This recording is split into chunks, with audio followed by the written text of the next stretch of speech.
hailing back from the original Medarot 1 where it all began. It is the original honeybee type and one of the original masters of turn skipping.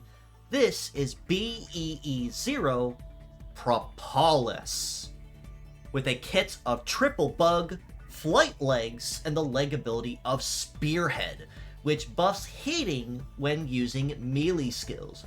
Now, Propolis is a model that we've actually got the official brand new art for in the image gallery for quite a number of months now, even on the scale of years to a point. And people wonder for the longest time, when is Propolis coming back? We have the art, where's the bee? Well, we don't have to wait any longer. The stingy little honeybee himself is finally in Meta S, with his original kit no less, ready to make it clear that while he's on the field, he controls who moves and who doesn't.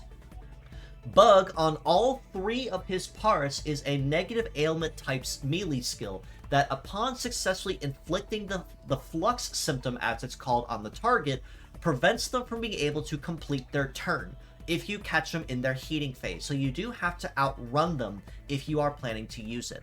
But successfully doing though will effectively and successfully waste the opponent's time, because once they complete their heating phase, they have to turn around and begin their cooling with no action taken.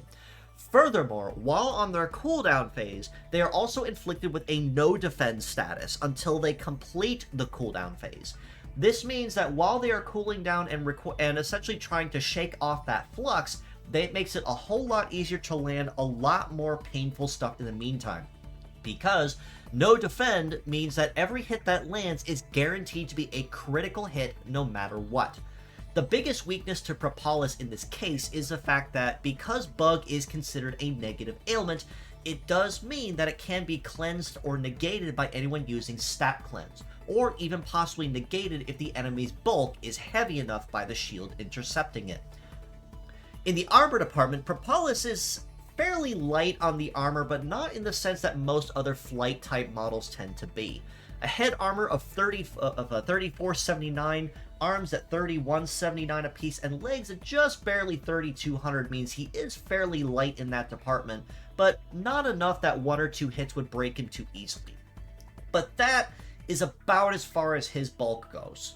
Much in the same characteristic of any other basic flight type model, much like him, they often trade a lot of their bulk and armor for flight and for mobility, and especially with agility.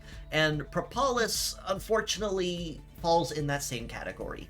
With a melee resist of 375 and a shoot resist of 591, Propolis is a very, how do I put this nicely? A very, very squishy bee. If he takes a hit from anything, if anything so much as even breathes on him funny, he goes down.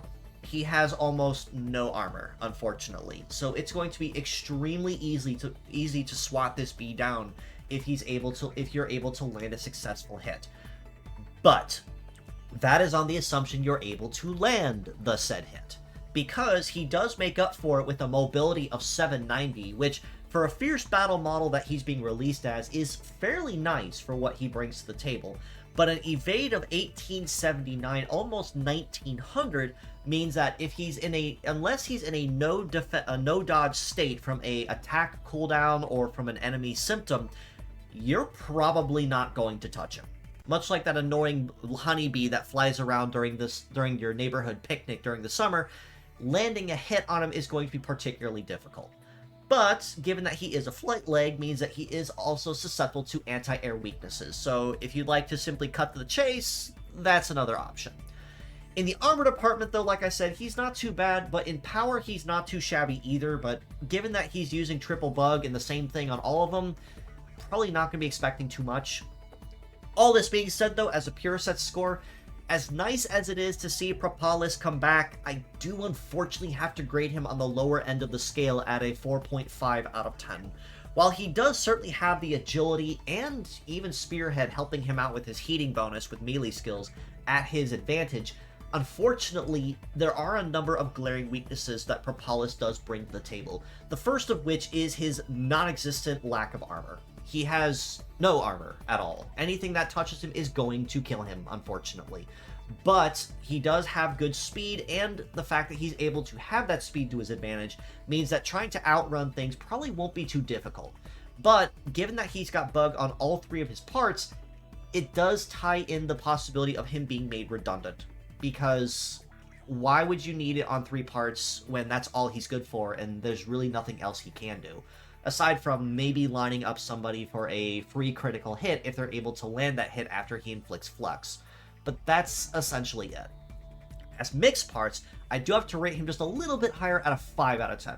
Given that his armor is basically like paper at this point, that doesn't mean that he's completely useless.